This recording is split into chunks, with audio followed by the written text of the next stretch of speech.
So after getting rid of the vid, I haven't been too consistent with putting up videos here. A lot of it has to do with I'm getting the season underway for the American Hot Rod Association.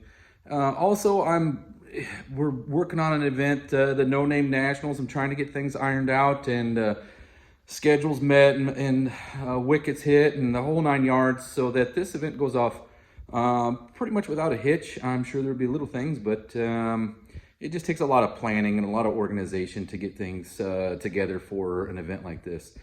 So besides my personal life, back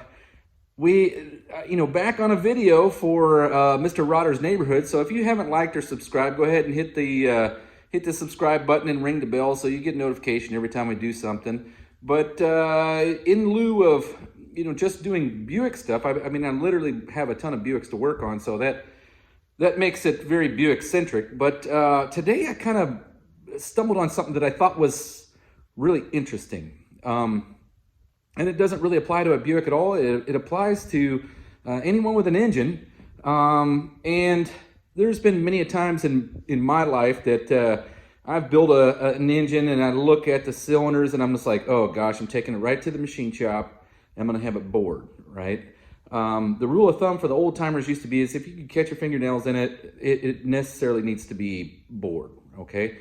And I have fudged that a couple of times in the past, and it doesn't really lead to much, to be honest with you, because those scratches sometimes just fill in with carbon, and depending upon what the engine's purpose is kind of what dictates that. I just needed a second car to drive to work, so I found something with a blown up motor, rebuilt the motor. No matter how the cylinders looked, it was in way better shape than not running. So just slap some rings and bearings in it and send it back out. And some of them have served me quite well, hundreds of thousands of miles. My old white Ford is essentially, if you stick around on the channel long enough, I'll do something with the F-250, but you'll see it originally started off the same way. But this got me thinking. I got the I Don't Give a F Friday Buick 430, and when I first took it apart, the intention was to take it to the machine shop and just have it bored 30 over. When I started thinking about it, I got to the conclusion that, it's just surface rust in the cylinders. Let me see what I can do with this block, because otherwise, it's always going to kind of be eating on me, one.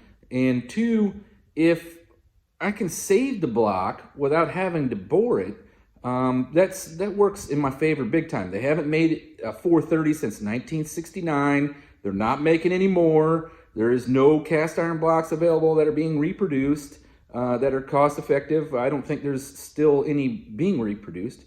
But that got me thinking, like, okay, well, what's the worst case scenario? Okay, I get to a point where I find out that it has to be bored and then I just bore it. That's what the plan was initially. So I thought, well, why not just see what you can do, right? You're working with the metal that's already there, and maybe we can make it to where it's not as bad as what we thought. So today I decided I'll take this 430 and we'll just try honing it from the beginning, because it has so much meat in the cylinder that we could easily go 30 over. That's not a problem at all.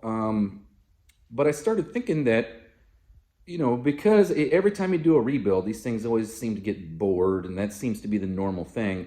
But if I stuck to the rule of thumb that the old timers had, which was, if you can catch your fingernail in it, what would we really have? So I decided to come out here in the shop today and really find out what we would have. So let me flip the camera around and we'll get started. So here's our subject, the I Don't Give a F Friday 430 that I just did all the oiling mods on. The cylinders here, you can see them, they're pretty rough.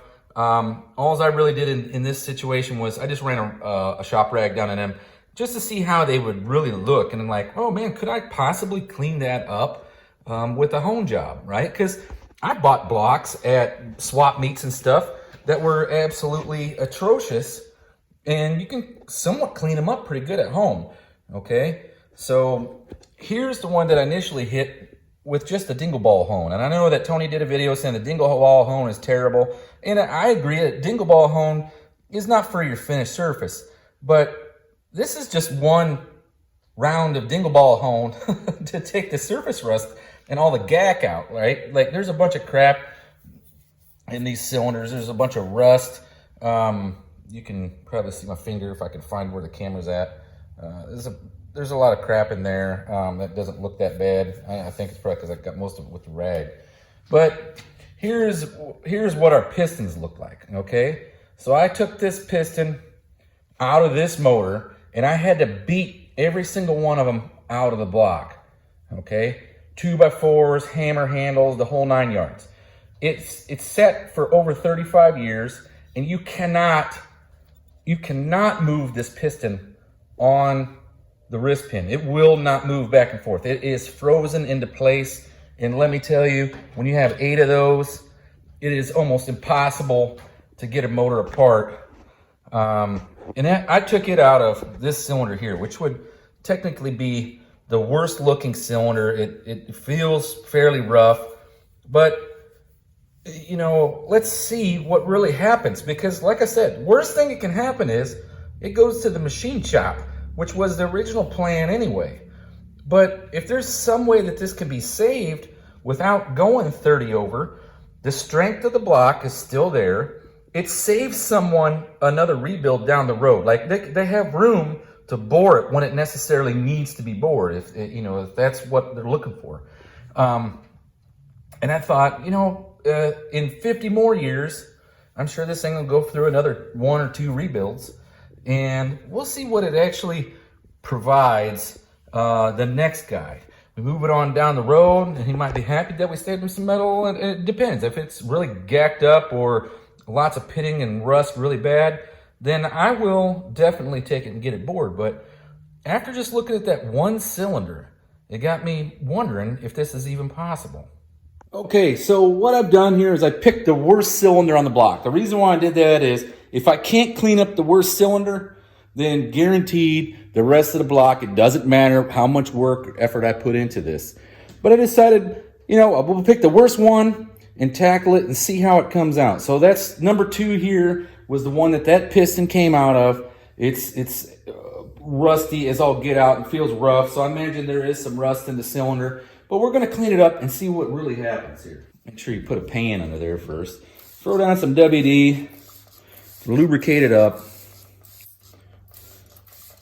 And I'm using the dingle ball because I'm not going to use it for a finish hone. But this will knock all the crap off and keep it from getting out of my freestone hone. Getting a whole bunch of crap in there. Okay, so I just got it set on the lowest setting possible. 5 minutes later. I'll take a shop towel. I'm going to wipe all this crap out of here and just give us an idea of what we're really looking at, because I may have prematurely judged how bad this was actually going to be. Okay, so after sitting for 35 years, well, it doesn't look too bad. You see those spots in there are actually water spots. That's where moisture got in there, and it's actually rusted into the metal.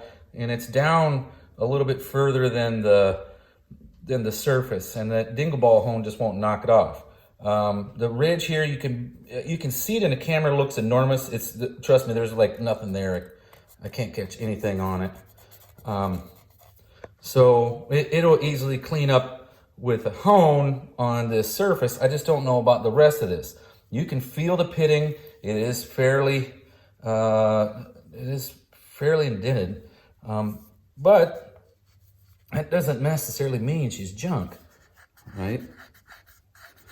So I think it's definitely worthwhile trying this out just to see how things look here. Okay, so we look at the top of the cylinder, which in theory, as the engine was sitting, would have lost the oil first, as gravity would have pulled down the side of the cylinder wall. But you can see there's very little pitting. There's very little anything in there. I mean, probably the worst is up here at the top of the cylinder. But I don't know, this might be totally worthwhile, because I was really thinking this thing might need to go to the junkyard, or easily the machine shop. But when I first got it, when she was locked up, I poured everything I could down the cylinders trying to get it loosened up, and it just would not do anything. And so I'm kind of amazed at how this is really turning out. So that was the worst looking cylinder. And all we really have is this pitting here. Okay, and it's not really all that bad. I'll get the 3-stone hone out and see how this cleans up, because this may totally be worthwhile. Okay, so we're gonna go after it with the 3-stone hone and see how this really turns out. Like I said, this one was the worst. It's actually cleaned up to look really good. So I always put some, like you can't use too much of lube for this sucker, and that's probably why I run out so fast, but we'll see how she looks. Actually kind of eager to see how this does turn out. Really excited. Yeah, the hydroscopic properties of motor oil is how generally moisture gets in them, especially when they still have plugs in them. And this one did have plugs in it for a long time, but it did sit for a very long time. So this is after round 2 with the 3-stone hone. You can see the pitting here in the cylinder wall. It doesn't feel that bad. I think I can work some of that out with the stone if I continue working it. But you can see where some of the water spots have disappeared, leaving this kind of crap here on the cylinder wall, which I believe probably needs to be, I can't quite tell. So, but definitely a worthwhile exercise. Once you start boring them, you start talking about, you're looking at $1,000 just to bore it and put pistons in the thing. And then you're gonna have quite a few other things that you're gonna open up that can of worms, as they say. So we'll continue on with round 2 of some honing with the 3-stone hone, just to see what we can get out of there.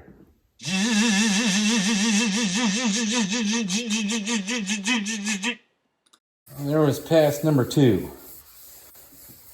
Now I'm not doing this for finish or anything like that. This is specifically just to see if we can get the cylinder wall cleaned up enough. We might be able to do something with this block without machining it. Just clean it up real good, just like the old timers used to, and it's not going in a drag car. So we do have some rust pitting there. It looks like it's actually trying to clean up, but it is pitted fairly well. And like I said, this is the worst one. If this one will clean up, all of them will. Here's round 3.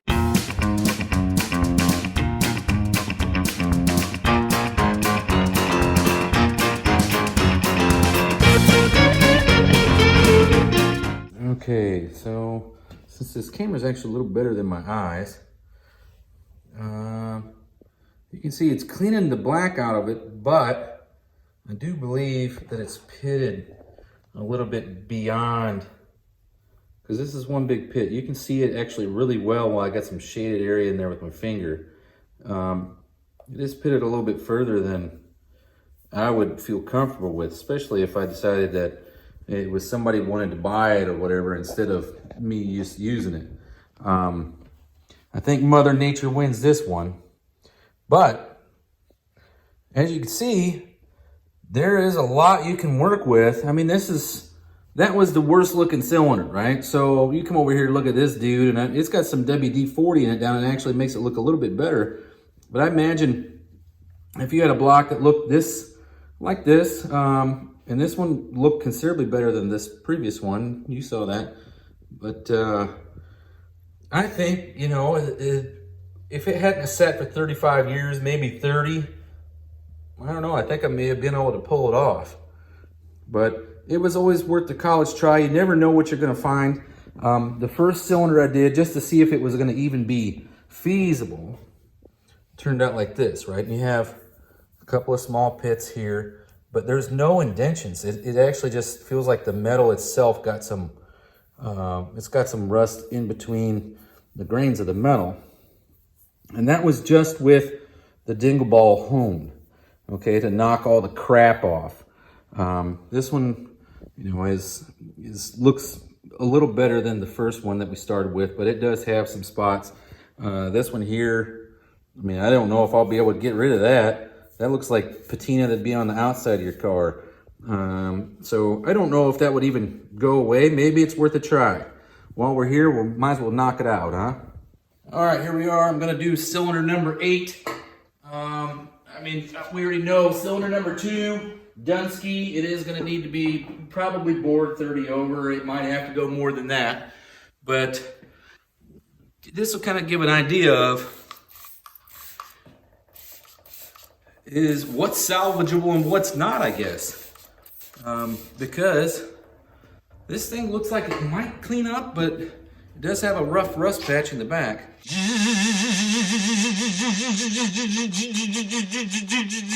So here is don't let your eyes deceive you cylinder, okay?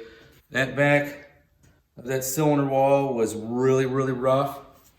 And after just a few minutes with the dingle ball hone, it made a huge difference. I mean, you sat here and watched it, and okay, so that's what we're looking at now on the back of that cylinder wall. You can see there's kind of a dark patch right here. That would be where some of that was at, but the rest of it is smooth. We could have probably got away with a lot of stuff on this cylinder, even though it was literally probably the worst looking cylinder on this side. There is some water spots. How bad is that? You can't even feel them.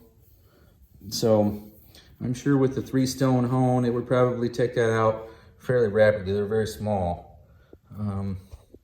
But I think you probably could have got away if all of them looked like this easily with just honing it and going at it.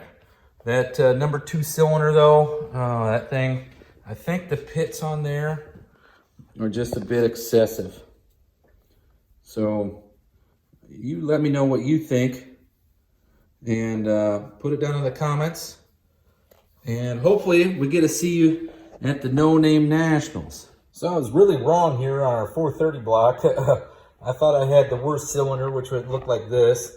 But man, did I underestimate this guy here.